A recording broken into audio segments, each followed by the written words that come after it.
Los temas que te interesan los escuchamos en Mesa de Noticias de Radio El Conquistador Concepción. Durante la administración del actual gobierno de Gabriel Boric, que lidera él como presidente, se empezó a hablar del tema de la permisología. Empezamos como ciudadanía, a incorporar mucho más de qué se trataba, por qué es importante, e incluso hubo compromisos de poder ir acelerando estos procesos de permisos para que grandes proyectos o medianos proyectos también avanzaran.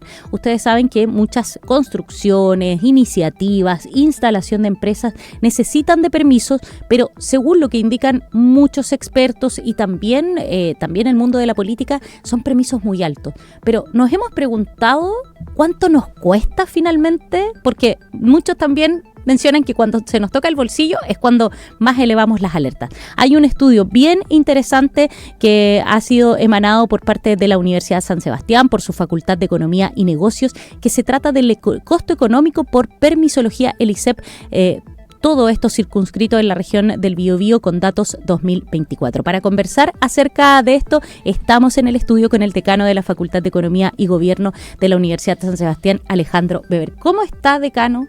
Muy bien, Ángela. Muchas gracias por la invitación esta fría mañana, bajándome del avión y directo aquí al Conquistador. Así lo sé. Estoy muy contenta. Muchas gracias por esa deferencia. Sabemos, nos cuesta de repente cuando se bajan del avión traerlos para acá, pero usted muy Mateo ahí, que haya llegado yo feliz, pues, a la hora, todo perfecto. Todo perfecto. Decano, yo lo decía, poco nos preguntamos cuánto nos cuesta, porque cuando empezamos a hablar de números y de cifras, yo creo que ahí la situación se vuelve más impactante. Hubo un periodo en este gobierno en donde parecía que estábamos viendo la luz al final del túnel de la permisología, pero se ha ido enfriando un poco el tema. Así es, Ángela, este es el primer estudio que se hace en Chile para medir cuánto nos cuesta la permisología y cuál es el impacto en el empleo. Esto lo hicimos por primera vez el año pasado con datos 2023 y este año lo actualizamos y ahora estamos entregando la primicia para ustedes de cuál es el resultado 2024. Y en síntesis, primero un poquito de permisología, ¿no? La permisología tiene que ver, es un neologismo, un concepto que se fue instalando con el tiempo y que tiene que ver con los retrasos en exceso por la burocracia estatal. Todos estamos de acuerdo que todos los proyectos de inversión tienen que obtener permiso del Estado y tienen que cumplir la normativa ambiental, y en eso tenemos que ser muy estrictos. Aquí algunos creen que desarrollo económico y protección del medio ambiente son dos cosas separadas, pero no, van completamente de la mano. El problema es cuando el propio Estado empieza a incumplir sus leyes. Ahora hemos visto, por ejemplo, lo que pasa con las licencias médicas falsas. Bueno, la permisología es un poquito lo mismo. El propio Estado pasa gato por liebre y nos empezamos a retrasar más allá incluso de lo que establece la ley. Y cuando no cumplimos los plazos, entonces se genera un costo económico. ¿Por qué? Porque los proyectos de inversión están planificados para un cierto periodo de tiempo, los inversionistas tienen que liquidar activos para comprar lo que se llama como formación bruta de capital fijo, que son las construcciones, las maquinarias, en fin. Y todo el tiempo que yo me retraso en iniciar ese proyecto tiene un costo económico en el retorno que finalmente tiene el proyecto. Y en la medición del año 2024 a nivel nacional, la permisología nos cuesta 2.200 millones de dólares. Eso es como aproximadamente 0,7 puntos del PIB. En un contexto en que nuestro país no crece, que crece en torno al 2%, 0,7 puntitos más es harta plata. ¿Por qué? Porque además más crecimiento significa más ingresos para las familias, más empleo y mejores condiciones de vida. Y en el Biobío en particular, el costo el año 2024 por los retrasos de la permisología fue de 100 millones de dólares y un impacto de 5.300 empleos que se dejaron de crear por el retraso en la inversión de estos proyectos. Hay casos bien dramáticos, decano, respecto del tiempo, por ejemplo, que se demoran. Casos dramáticos, estoy hablando de años, como por ejemplo el proyecto Dominga en el norte. Y veía ahí que, por ejemplo, según estos datos del informe, un permiso ambiental en la región del Biobío tardó 410 días, o sea, es más de un año. ¿Con qué quiere ir con esos datos? ¿Cuál es el estándar? Porque siempre nos preguntamos cuando tenemos una problemática ¿alguien lo habrá solucionado? ¿Cómo lo solucionó?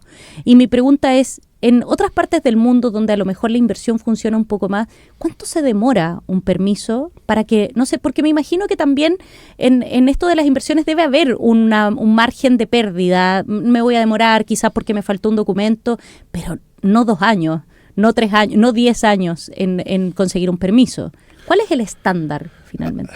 ¿Hay un estándar? Bueno, de hecho conocimos recientemente, hace algunos días, como Colbún desistió de realizar un proyecto después de las cerca de 300 observaciones que realizaron distintas instituciones del Estado. Y hay dos formas de compararnos, Ángela. Uno es con un benchmark internacional, es decir, qué pasa en otros países, pero dos también con qué ha pasado en nuestro país en momentos de crecimiento y en que el sistema ha evolucionado razonablemente bien.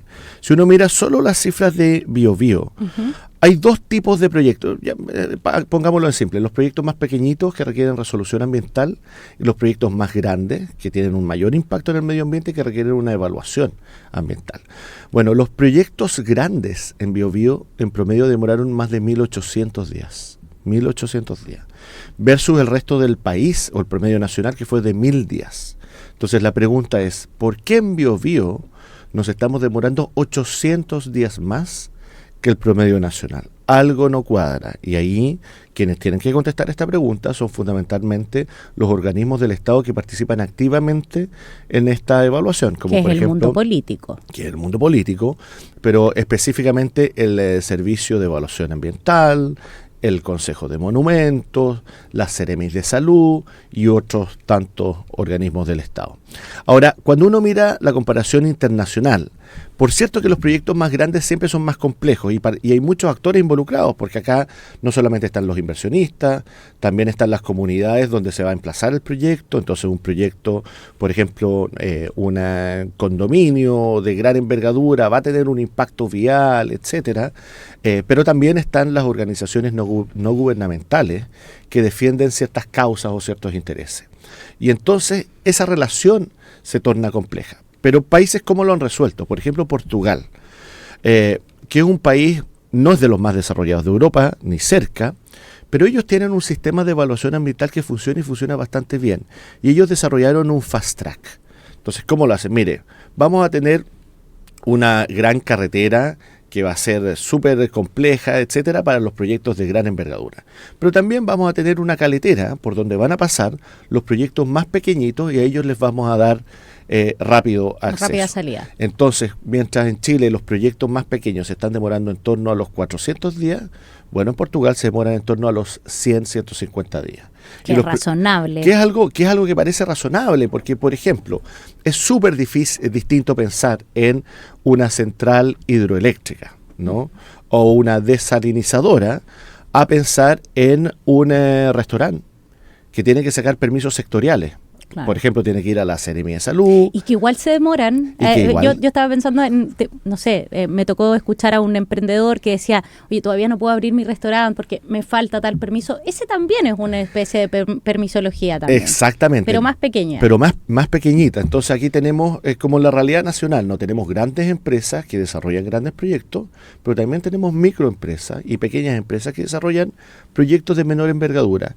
El problema es que toda la maquinaria hoy día está trancada y eso lo que genera es que nuestra economía deje de crecer, pero también genera que no estemos creando el empleo que debamos crear. Fíjate, cuando uno mira la tasa de desempleo en Chile, del 8,7%, está muy por sobre lo que deberíamos tener y lo que teníamos prepandemia. Antes de la pandemia estamos en torno a 7%. Bueno, todo eso es por la falta de inversión. Cuando uno mira los montos totales de inversión, el año 2013, esto fue 3 años después de que se creó el sistema de evaluación ambiental como lo tenemos hoy día, en Chile se aprobaron proyectos de inversión por 30.000 millones de dólares. El año 2023 aprobamos solo un tercio de eso, 11.000 millones de dólares. Entonces uno se pregunta, ¿por qué la inversión cayó un tercio si las reglas del sistema de evaluación ambiental son exactamente las mismas? Y los tiempos aumentaron significativamente, más de un 50%. Entonces, acá no todos los cambios son legales, porque algunos dicen, mire, vamos a cambiar la ley, reformulemos. Puede ser, y hay muchas cosas que cambiar. Por ejemplo, el sistema de evaluación ambiental sigue siendo muy político en Chile. Tenemos el famoso Consejo o Comité de Ministros que toma una decisión política. Solo un ejemplo. Muchos de nuestros auditores recordarán en el segundo gobierno de la presidenta Bachelet, cuando renunció el ministro de Hacienda y el ministro de Economía. En paralelo, todo el equipo económico de la presidenta Bachelet renunció por el rechazo al proyecto Dominga. ¿Y cuándo fue rechazado ese proyecto? En una instancia política de comité de ministros. Y ahí quien ganó la pulseada finalmente fue el entonces ministro del Medio Ambiente. Entonces, sacar del sistema, todas esas consideraciones políticas es fundamental para que opere la técnica, es decir, el proyecto es bueno o no es bueno para la inversión, para la protección del medio ambiente, para la generación de empleo. Sí, porque desde ese punto de vista se ha escuchado también a varios actores o quienes lideran grandes proyectos decir, nosotros presentamos todo lo que se nos exige, hacemos los estudios, hablamos con la comunidad, pero llegamos justamente a esta instancia política y finalmente todo se derrumba. Así es. Todo se derrumba. Entonces, y uno si empieza a mirar con más profundidad, efectivamente, esta situación en donde se ha trancado la maquinaria es justamente cuando también nuestro país, desde la perspectiva más política, ha estado más polarizada. Así es. Cuando uno mira el sistema de evaluación ambiental, ahí está el 80% de la inversión de nuestro país. Porque todos los grandes proyectos generan impacto medioambiental y por lo tanto tienen que tener estrategias de mitigación. Y cuando uno mira el ciclo, es decir, todas las etapas por las cuales tiene que pasar un gran proyecto, hay primero una parte técnica, pero después hay una instancia política y no nos olvidemos de una tercera etapa que usualmente es judicial. Es decir, aun cuando buena parte de estos proyectos se apruebe, después terminan siendo judicializados en una instancia posterior. ¿Y qué es lo que termina pasando? Es que cuando yo entro con un proyecto en minería o en energías renovables, dato que es bien preocupante, los proyectos que muestran más retraso en Chile son los proyectos que van a descarbonizar nuestra matriz energética. Los parques eólicos, por ejemplo, son los que hoy día es más difícil sacar adelante, lo que parece un total contrasentido. Pues bien, una vez que el proyecto eventualmente es aprobado, cerca de 2 de cada 3 proyectos finalmente son aprobados, con un retraso importante, pero son aprobados. Muchos de ellos desisten, porque se sabe que yo entré con este proyecto de evaluación hace 4 años atrás. Y hoy día la situación es completamente distinta. Cambió el entorno macroeconómico. En el caso de los proyectos mineros, el precio del litio bajó significativamente. Hoy día ya no están dadas las condiciones. Entonces, tenemos una cifra negra, si tú quieres, Ángela, de aquellos proyectos que no ingresan por un lado, por las condiciones macro del país, y por el otro lado aquellos proyectos que se desisten, porque ya pasó tanto tiempo que no es viable seguir su implementación. Yo sé que a lo mejor el informe no va apuntando a eso, pero se ha hablado cuando estaba más en boga y más álgido el tema de poder hacer algo con la permisología. Insistimos en que hoy día está medio congelado. Habíamos visto el sol al final del túnel, pero no parece que no va a seguir avanzando y el tiempo, la verdad es que se va dando. Hay que esperar, vamos a ver cuáles son las propuestas también de los candidatos y precandidatos presidenciales. Y en ese tema, muchos apuntan a que efectivamente es el servicio de evaluación ambiental el que debería sufrir los principales cambios. ¿Es así? ¿Se puede inferir tras este informe, tras este reporte que ustedes hacen? Sí, eso es correcto, Ángela. Mira, hoy día hay movimiento en el Congreso y eso también es importante que la ciudadanía lo sepa. Hay 2 proyectos de ley hoy día en tramitación. Uno que se llama de permisos sectoriales, que apunta, esta caletera. Exactamente, que son están vinculados fundamentalmente a proyectos más pequeñitos. Los permisos que hay que sacar en la Seremi de Salud para tener la autorización sanitaria, para un restaurante pueda operar, o aquellos permisos que entrega las DOM, que son muy importantes, que tienen un vínculo entre los municipios y el ministerio en nivel central, en fin. Pero ahí tenemos el 20% de la inversión. El 80% de la inversión está en el servicio de evaluación ambiental, el sistema de evaluación ambiental. Y ahí hay otro proyecto que se está tramitando. El primer proyecto, el más pequeñito, está bien orientado y va a hacer que los permisos se reduzcan.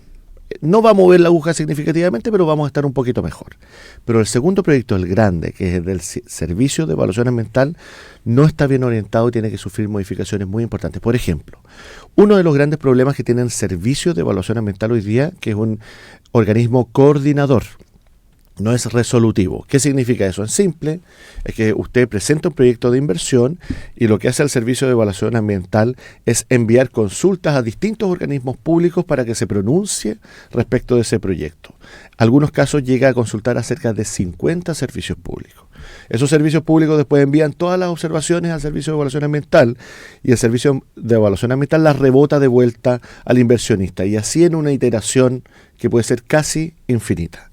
Si nosotros le diéramos más dientes al Servicio de Evaluación Ambiental para que tomara decisiones, dijera, ¿sabe qué? Este proyecto sí puede avanzar a una segunda fase, entonces generaríamos un ahorro de tiempo y reduciríamos los costos de transacción de manera muy importante, además de eliminar al final del camino las instancias políticas que lo único que hacen es entrampar el proceso. Y ahí, Alejandro, ¿cuánto nos cuesta también la no tecnología? Porque hoy día estamos viendo en varios casos, si lo unimos con la contingencia, temas de licencias médicas, que no hablen finalmente las distintas entidades. Si el Servicio de Evaluación Ambiental le tiene que preguntar a 50 personas, ¿no sería más fácil que apretara un botón que hoy día es posible y tener toda la información que fuera más tecnológica?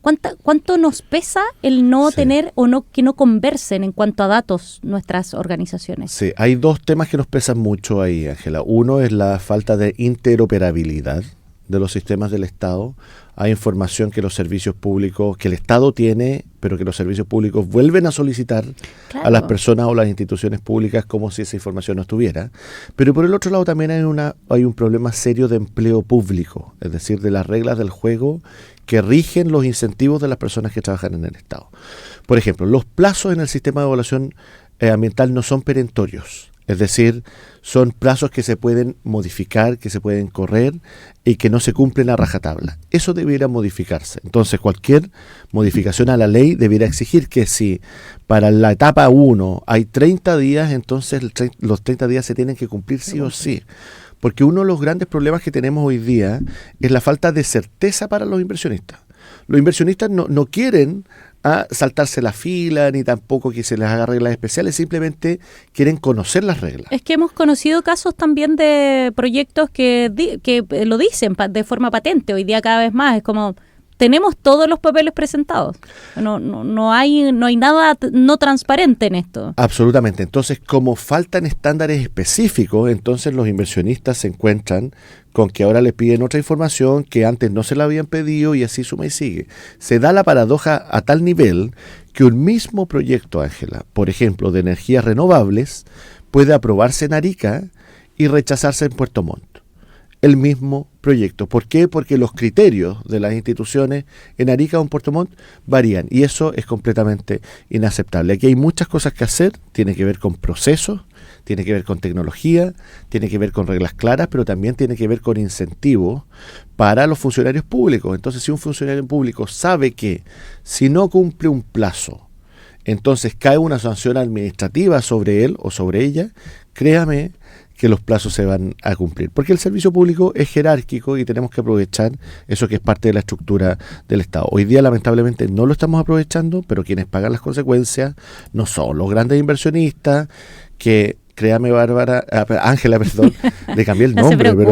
No se preocupe, me han dicho Ángela, infinidad de nombres. Créame que un gran inversionista mira nuestro país, pero también está mirando los países vecinos. Entonces, ya lo hemos visto también ya lo estamos viviendo. Hemos perdido competitividad, entonces si nosotros no apuramos el tranco y generamos condiciones para la inversión, bueno, Argentina, que está haciendo cuestiones súper interesantes, nos va a empezar Brasil. a dar terreno. Brasil, solo un ejemplo, usted que tocó Brasil, la CMPC, una de las empresas más importantes de nuestro país, decidió dejar de desarrollar proyectos en Chile y se fue a Brasil. Y que lo han dicho sus ejecutivos, sí, tampoco es desconocido, lo han dicho sus ejecutivos, es más rápido, tenemos más facilidades. Absolutamente, y aquí hay un concepto clave, Ángela, que es certeza. No quiero que las cosas sean más fáciles, más simples o más difíciles, me da lo mismo eso, yo quiero saber exactamente con qué me voy a encontrar, porque así puedo preparar a mis equipos, puedo planificar los plazos y puedo finalmente desarrollar un proyecto que es complejo, que requiere muchos recursos, pero que va a tener un impacto positivo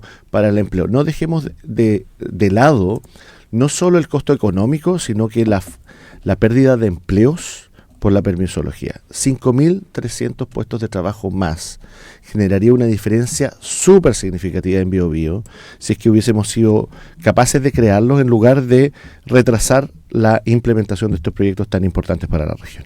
El decano de la Facultad de Economía y Gobierno de la Universidad San Sebastián, Alejandro Weber, comentando con nosotros en esta jornada este costo económico por permisología, este informe que ha emanado de esta casa de estudios y que por supuesto viene a entregar datos bien importantes de nuestra zona y a sumar también más antecedentes de todos los movimientos que hay que empezar a realizar para no ir perdiendo inversiones y como él mismo decía, no dejando de lado el tema del medio ambiente, pero también apoyando ahí la inversión. Decano, muchas gracias por acompañarnos en esta jornada. Me imagino que van a presentar hoy día el informe. Así es, primero tuvimos la primicia para usted, Ángela, y ahora nos vamos a presentar el informe de la Universidad de San Sebastián. Así que muchas gracias por la invitación. Así que bien atentos ahí a todas las redes sociales de la USS y por supuesto también pueden revisar esta entrevista después en nuestro canal de YouTube.